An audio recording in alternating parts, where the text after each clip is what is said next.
So you've made the decision to get a student loan or several.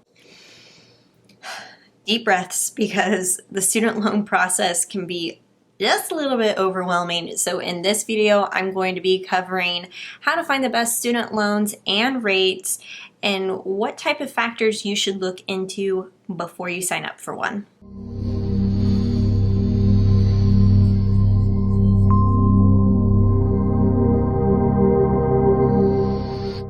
Hey guys, welcome back to The College Investor, the place for investing and personal finance for millennials. Today we are talking about student loans and all of those little pieces that go into it. Now, back in the day, there weren't really a whole lot of options, and it seems now you can just do a quick search on the internet and you'll come up with a million options. So first, you'll want to make sure you understand the difference between federal versus private loans.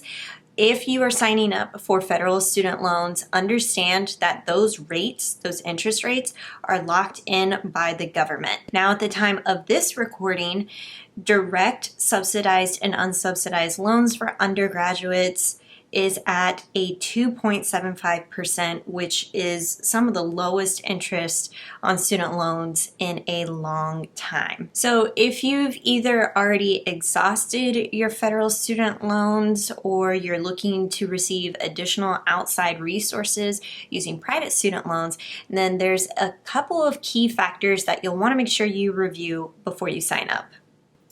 The first thing is you want to look into interest rates. Obviously, the lower the interest rate, the better.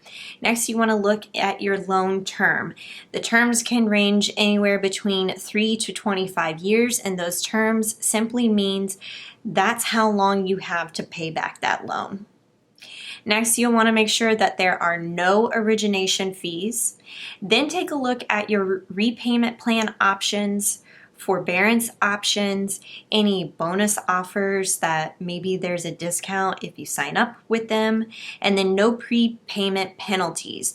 Basically, a prepayment penalty would be they would charge you a fee for paying off your student loans early. You definitely don't want that. The whole goal is to pay off those student loans as quickly as possible, so make sure there are no prepayment penalties. Then lastly, you'll want to take a look at their cosigner options. If you're a new student, you're more than likely going to need a cosigner to sign up for these private student loans. So take a look at those terms and how they factor into the overall cost of that private student loan. That's why we really enjoy recommending Credible. It's a great tool that compares multiple private lenders and shows you very quickly in just a couple of minutes exactly what kind of rates you can get, all within one resource. In fact, doing a quick search on Credible's homepage, you can quickly see the types of private lenders that they work with and then get an idea of their different rates.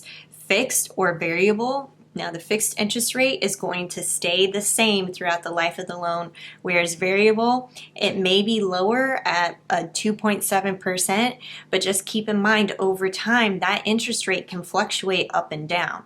So you want to make sure that if you sign up for a private student loan with variable interest, know that that interest rate can change and likely go up. Then you can quickly see their loan terms, and then if you can use those loans for undergraduate or graduate degrees. Credible makes it really easy just to figure out exactly what kind of private student loans you can get and what those rates are. Now, as much as we like them, they don't have every option available, so continue to do your research. And as you are researching and getting some rates put together, understand that you will have a soft pool and a hard pool of your credit. So when you're researching and getting these personalized rates, banks are going to do a soft pool on your credit, which isn't really going to hurt your score if you're doing it in a short amount of time.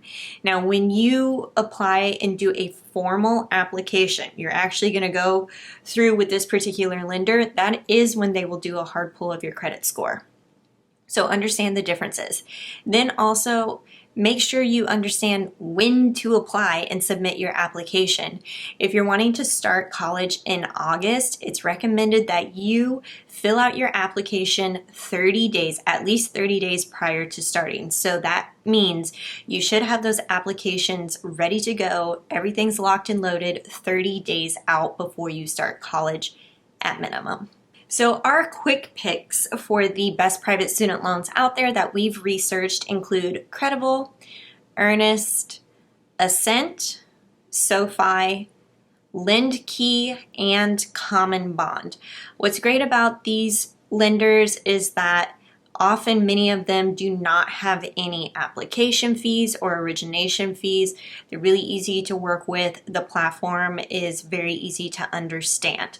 Now, if you're wanting to dive deeper into each of these lenders, then be sure to check out our complete review of each one on thecollegeinvestor.com. As with everything related to paying for college, there is an order of operations that we recommend you follow, and that starts really with getting free money that you don't have to pay back. So that's scholarships and grants first and foremost. That should be your first avenue for paying for college, followed by your own income, your parents' income, anytime you can cash flow. Student loans really should be a last resort, and private student loans aren't for everyone. Private student loans is actually at the bottom of our list when it comes to financing and paying for college. So be sure you understand the pros and cons. If you want more information on how to pay for college, side hustles, student loans, and more, be sure to check out thecollegeinvestor.com.